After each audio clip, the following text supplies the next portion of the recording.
Hello, नमस्ते, प्रणाम। आज मैं जितिया के कथा लेकर आई हूँ जो कि सभी लोगों को जरूरी है। और जितिया के कथा जरूर सुना जाता है जिस दिन व्रत रहा जाता है उस दिन। तो आप लोग इस वीडियो को सेव करके रख लीजिए और उस दिन ये कथा जरूर सुनिएगा। कहीं भी कभी भी उस दिन जरूर सुनना है। और अभी से सुनकर भी देख लीजिए कितना अच्छा लगता है। और सुनिए, और सुनने से ही बहुत फल प्राप्ति होती है, सौभाग्य बढ़ा रहता है, पुत्र की लंबी आयु होती है, सौभाग्य 7 जन्म तक रहता है। तो सुनिए। एक बार नैमिषारण्य के निवासी ऋषियों ने संसार के कल्याणार्थ के सूत जी से पूछा कि हे सूत, कराल काली काल में लोगों के बालक किस तरह दीर्घायु होंगे, सो कहिए। सूत जी बोले कि जब द्वापर का अंत और कलयुग का आरंभ था, उसी समय बहुत सी शोकाकुल स्त्रियों ने आपस में सलाह की कि क्या इस कली में माता के जीवित रहते हुए पुत्र मर जाएंगे। जब वे आपस में कुछ निर्णय नहीं कर सकी, तब गौतम जी के पास पूछने के लिए गई। जब उनके पास पहुंची तो उस समय गौतम जी आनंद के साथ बैठे थे। उनके सामने जाकर उन्होंने मस्तक झुकाकर प्रणाम किया। तदंतर स्त्रियों ने पूछा कि हे प्रभु, इस कलयुग में लोगों को पुत्र किस तरह जीवित रहेंगे, उसके लिए कोई व्रत या तप हो तो कृपा करके बताइए। इस तरह उनकी बात सुनकर गौतम जी बोले, आपसे मैं वही बात कहूँगा जो मैंने पहले से सुन रखी है। गौतम जी ने कहा, जब महाभारत युद्ध का अंत हो गया और दौड़पुत्र अश्वत्थामा के द्वारा अपने बेटों को मारा देखकर सब पांडव बड़े दुखी हुए थे। पुत्र के शोक से व्याकुल होकर द्रौपदी अपनी सखियों के साथ ब्राह्मण श्री धौम्य के पास गई और अपने धौम्य से कहा कि हे विपेंद्र, कौन सा उपाय करने से बच्चे दीर्घायु हो सकते हैं, कृपा करके ठीक ठाक कहिए। धौम्य बोले, सत्य युग में सत्य वचन बोलने वाला, सत्यचारण करने वाला समदर्शी जीमुत वाहन नामक एक राजा था। एक बार वो अपनी स्त्री के साथ अपनी ससुराल गया और वहीं रहने लगा। एक दिन आधी रात के समय पुत्र के शोक में व्याकुल हो गई। कई स्त्रियां रोने लगी क्योंकि वह अपने बेटे के दर्शन से निराश हो चुकी थी। उस समय उसका पुत्र मर चुका था। वह रोती हुई कहती कि हाय, मुझ बूढ़ी माता के सामने मेरा बेटा मारा जा रहा है। उसका रुदन सुनकर राजा जीवित वाहन का तो मानो हृदय भी दृढ़ हो गया। वह तत्काल उस समय स्त्री के पास गया और उससे पूछा, तुम्हारा बेटा कैसे मारा है। बूढ़ी ने कहा कि गरुण प्रतिदिन आकर गांव के लड़कों को खा जाता है। इस पर दयालु राजा ने कहा, माता अब तुम रो मत, आनंद से बैठो, मैं तुम्हारे बच्चों को बचाने के यत्न करता हूँ। ऐसा कहकर राजा उस स्थान पर गया जहाँ गरुड़ आकर प्रतिदिन मांस खाया करता था। उसी समय गरुड़ भी उस पर टूट पड़ा और राजा के शरीर का मांस खाने लगा। जब अति से तेजस्वी गरुड़ ने राजा का बायां अंग खा लिया तो झटपट राजा ने अपने दाहिना अंग फेर कर गरुड़ के सामने कर दिया। यह देखकर गरुड़ जी ने कहा, देव योनियों में तुम कौन हो, तुम मनुष्य तो नहीं जान पड़ते हो। अच्छा, अपने जन्म और कुल बताओ।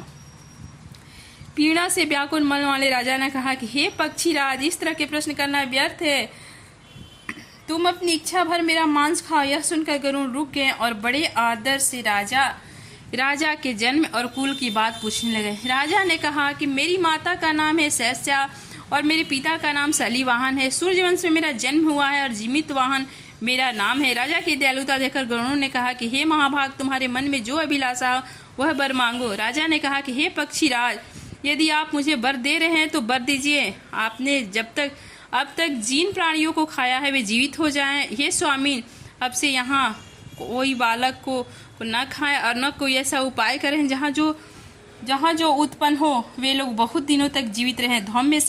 धौम्य ने कहा कि पक्षीराज गरुड़ राजा को वरदान देकर स्वयं अमृत के लिए नागलोक चले गए। वहां से अमृत लाकर उन्होंने उन मरे मनुष्यों को हड्डियों पर बचाया। ऐसा करने से सब लोग जीवित हो गए जिनको कि पहले गरुड़ ने खाया था। राजा के त्याग और गरुड़ की कृपा से वहां वाले को बहुत कष्ट दूर हो गया। उस समय राजा के शरीर की शोभा दूनी हो गई थी। राजा की दयालुता देखकर गरुड़ ने फिर से कहा कि मैं संसार के कल्याणार्थ एक और वरदान दूंगा। आज आश्विन कृष्ण सप्तमी से रहित शुभ अष्टमी तिथि है। आज ही तुमने यहाँ की प्रजा के जीवन दान दिया है। हे वत्स, अब से यह दिन ब्रह्मा भाव हो गया है जो मृत्युभित से 20 नामों से विख्यात है। वही त्रिलोक से पूजित दुर्गा अमृत प्राप्त करने के अर्थ में जीवित पुत्रिका कहलाई है। जो इस तिथि को जो स्त्रियां उस जीवित पुत्रिका की ओर और कुश की आकृति बनाकर तुम्हारे पूजा करेंगी, दिनों दिन उनका सौभाग्य बढ़ेगा और वंश की भी बढ़ती होती रहेगी। हे महाभाग, इस विषय में विचार करने की भी आवश्यकता नहीं है। हे राजन, सप्तमी से रहित और उद्या तिथि की अष्टमी को व्रत करें, यानी सप्तमी विद अष्टमी जिस दिन हो उस दिन व्रत ना करें, शुद्ध अष्टमी का व्रत करें और नवमी में पारण करें। आप लोग प्लीज समझ जाएं कि अष्टमी और नवमी में ही व्रत करना चाहिए। यदि इस पर ध्यान न दिया जाए तो फल नष्ट हो जाएगा और सौभाग्य तो अवश्य नष्ट हो जाएगा। जीवित वाहन को इस तरह का वरदान देकर गरुड़ बैकुंठ धाम चले गए और राजा अपनी पत्नी के साथ अपने नगर को वापस चले आए। धौम्य द्रौपदी से कहते हैं कि हे देवी, मैंने यह 30 दुर्भाग्य व्रत तुमको बतलाया है, तुम इस व्रत को करने से बच्चे दीर्घायु होते हैं। हे देवी, तुम ही पूर्वोक्त विधि से यह व्रत और दुर्गा जी का पूजन करो, मैं तुम्हें अभिलाषित फल प्राप्त होगा। मुनिराज धौम्य की बात सुनकर द्रौपदी के हृदय में एक प्रकार के कौतूहल उत्पन्न हुआ और पुण्यवासिनी स्त्रियों को बुलाकर उनके सामने यह उत्तम व्रत किया। गौतम ने कहा कि यह व्रत और उसके प्रभाव को किसी एक चिन्ही ने सुना और अपनी सखी सियारिन को बतलाया। इसके बाद पीपल वृक्ष की शाखा पर बैठकर वह चीही और उस वृक्ष के खोते में बैठकर सियारिन ने भी व्रत किया। फिर वही चीही किसी उत्तम ब्राह्मण के मुंह से यह कथा सुनी और पीपल के खोते में बैठी हुई अपनी सखी को सुनाया। सियारिन ने आधी कथा सुनी ही थी कि उसे भूख लग गई और उसी समय 100 से भरे हुए शमशान में पहुंची, जहां अपनी इच्छा भर मांस का भोजन किया और चीही बिना कुछ खाए पिए रह गई। और सवेरा हो गया तो सवेरे में गौशाले में गई और वहां गौ का दूध पी लिया। इस तरह नवमी में उसने पारण किया। कुछ दिनों बाद वे दोनों मर गई और अयोध्या में किसी धनी व्यापारी के घर जन्मी। संजोग से उन दोनों का जन्म एक ही घर में हुआ, जिसमें सियारिन ज्येष्ठ हुई और चीही छोटी। वे दोनों सभी शुभ लक्षणों से युक्त थी, इसलिए बड़ी लड़की काशीराज के और छोटी उनके मंत्री के साथ ग्रह पत्य अग्नि के सामने विधि पूर्वक ब्याही गई। पूर्व जन्म के कर्म फल से वह मृगनयनी रानी हुई और जिस किसी भी संतान के उत्पन्न होती है करती वह मर जाती थी। और पूर्व जन्म की बातों का स्मरण करने वाली मंत्री की पत्नी ने 8 वसुओं को सदृश तेजस्वी 8 बेटों को उत्पन्न किया और सभी जीवित रह गए। अपनी बहन के पुत्रों को जीवित देखकर ईर्ष्यावश राजपत्नी ने अपनी स्वामी से कहा कि तुम यदि मुझे जीवित रखना चाहते हो तो इस मंत्री के भी पुत्रों को उसी जगह भेज दो जहां मेरे बेटे मरे हुए हैं, अर्थात इन्हें मार डालो। यह सुनकर राजा ने उस मंत्री के पुत्रों को मारने के लिए कई प्रकार का उद्योग किए, पर मंत्री पत्नी ने जीवित पुत्रिका के पुण्य बल से बचा लिया। एक दिन राजा ने अपने आदमियों से उन पुत्रों को सिर कटवाकर पिटारी में रखकर और पिटारी उनकी माता के पास भेज दिया, किंतु वे 8 सिर बेशकीमती जवाहरत हो गए और भले चंगे हुए 8 लड़के अपने माता के पास वापस आ गए। उनको जीवित देखकर राजपत्नी को बड़ा विस्मय हुआ। अंत में वो मंत्री की पत्नी के पास गई और उसने पूछा, बहन, तुमने कौन सा ऐसा पुण्य किया है जिससे बार बार मारे जाने पर तुम्हारे बेटे नहीं मरते? इस पर मंत्री की पत्नी ने कहा कि पूर्व जन्म में चीही थी और तुम सियारिन दोनों ने व्रत किया था। तुमने व्रत के नियमों को भली भांति पालन नहीं किया था और मैंने किया था। इसी दोष से हे बहन, तुम्हारे बेटे नहीं जीते।